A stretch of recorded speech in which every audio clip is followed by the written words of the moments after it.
This is Carl from National RV Detroit. I'm going to walk you through this 2016 Viking Legend 2485 SST tent camper. So I'm just going to show you some of the features and how they work, okay? We can go over setting it up and bringing it down, things like that.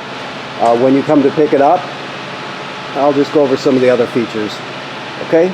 So we have an outside speaker, of course, outside power. This is the fill for your fresh water tank. Now, the reason you have a fresh water tank, in case you are not camping someplace where they have city water. Normally city water is the most common way to get water to your trailer. But if you're camping someplace, boondocking or whatever, it doesn't have city water, you can fill your tank and take the water with you, then use the onboard pump to pump the water. So I'll show you the switch for that when we get inside, but two different ways to get water, okay? Your door, of course, is stowed in place, or I'm sorry, it's not stowed, it's installed in place. You have a regular scissor type stabilizer jacks. Take a 3/4 inch crank to do that, or a 3/4 inch socket on a drill, or whatever you use, okay? Your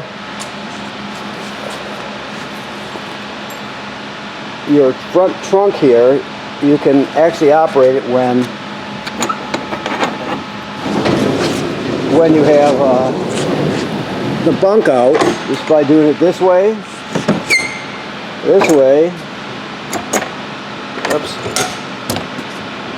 and you, try it again. Sorry about my camera work here. I don't know, I'm all over the place. But you see, you can access it here. It looks like you have a cover for the tent, or for the camper also, I believe. Okay. You have a 20-pound LP tank with regulator. You have a new deep cycle marine battery. This is your crank. It's detachable, so you'll keep it inside the camper, but crank your roof up and down that way. When you crank it up, you have to pay attention to this here. This is your gauge. This tells you how high you to crank the roof so the door will fit in properly. So if you go too far, this will come loose. It'll pop loose generally at the top. So if that ever happens, just screw it in a 1/4 inch to the left or the right of the hole. People, if you have it long enough, people tend to always pull them loose. It's easy enough to do, so it's no big deal. That's your furnace exhaust there. Of course, your slide room is out. Now, I've taken the panels off. These are your panels here. This is for your refrigerator. Now, the refrigerator works on 110 AC, 12 volt DC, or LP gas. So, when you're plugged in to regular AC power, you just turn this on like that. If you're pulling it down the road and you have stuff you want to keep cool, you can turn on the DC power, and your tow vehicle's alternator will charge your battery, and your battery will run the refrigerator. Okay? So like it says here, never double up on any energy source. So you never use them both. Only use one at a time. When it comes to your LP gas, it goes like this. Your lighting the flame is over here, and there's a little spy hole you can look at, although it's still kind of hard to see. You kind of got to listen for it. But what you do is you go to on here, and then you depress it. It's hard to do with one hand here. You depress it, you do it this way, and then you spark it here. Okay? And once it lights, you'll feel this start to heat up, and then it'll run on LP gas. Shut it off that way. So you have three options.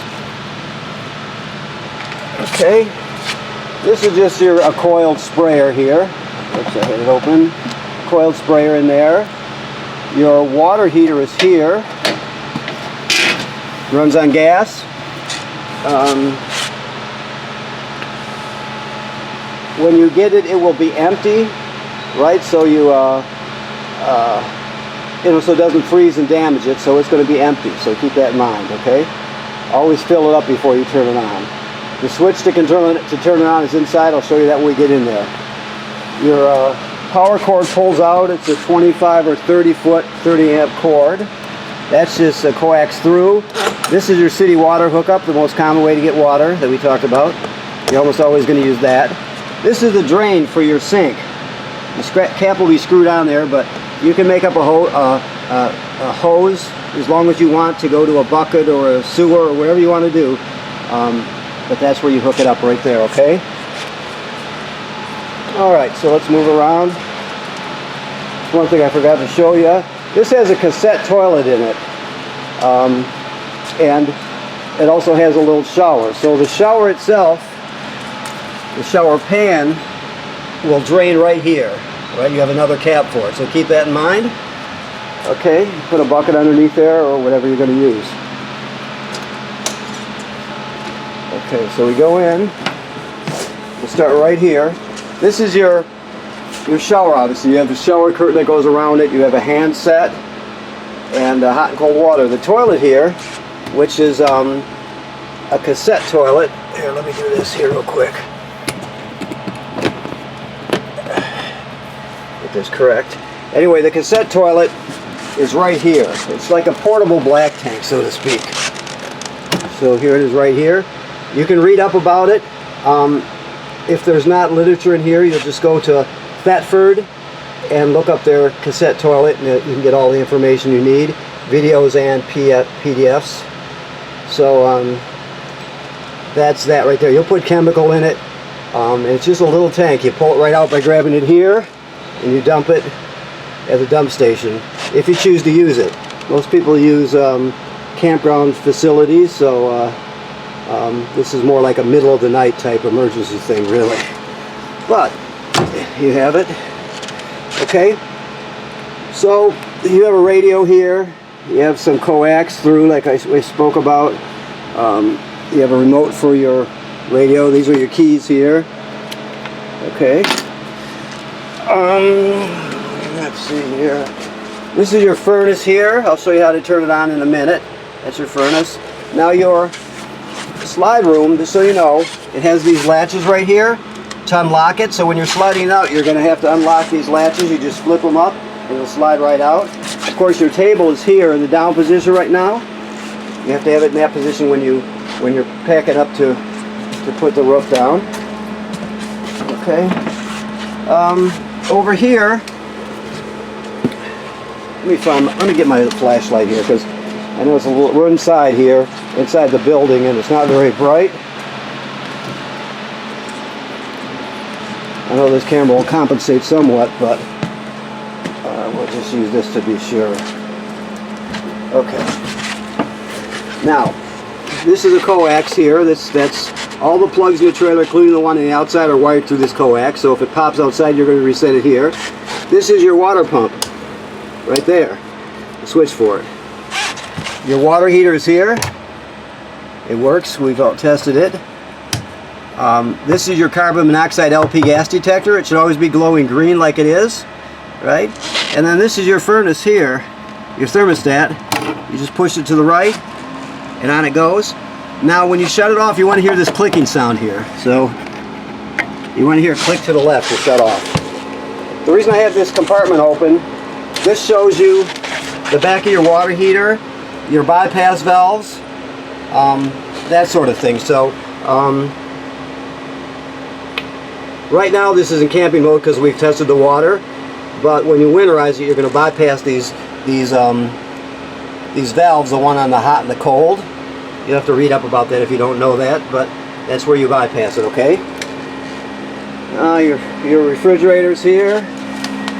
Of course, your cooktop you light with a lighter. Also, keep in mind that there are kill switches, or a kill switch, underneath this kitchenette thing here. So you can see how everything shuts off. Let me see if I can show you where it's at here. Hold on. Sorry about my camera work.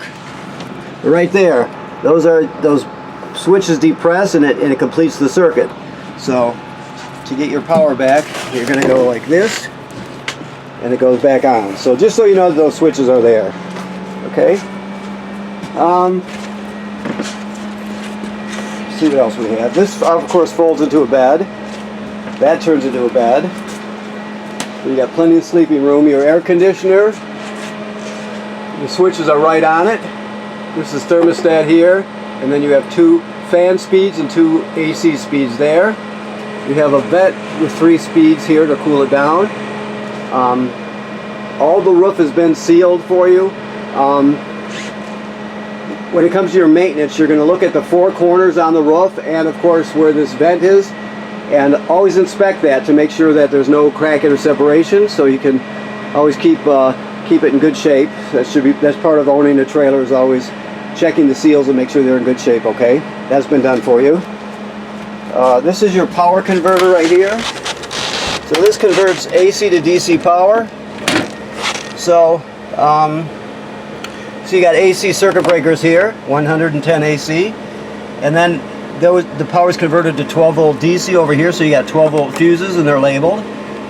This is also a battery tender, so it'll also sense how much energy your battery up front needs, and it'll, as long as you're plugged into shore power, it'll keep your battery charged also. Okay? Alright. So you have these 2 safety bars here. One goes in each corner. Let me just show them to you. You've probably seen them before. Well, I guess I put it on the other side. Let me look over there.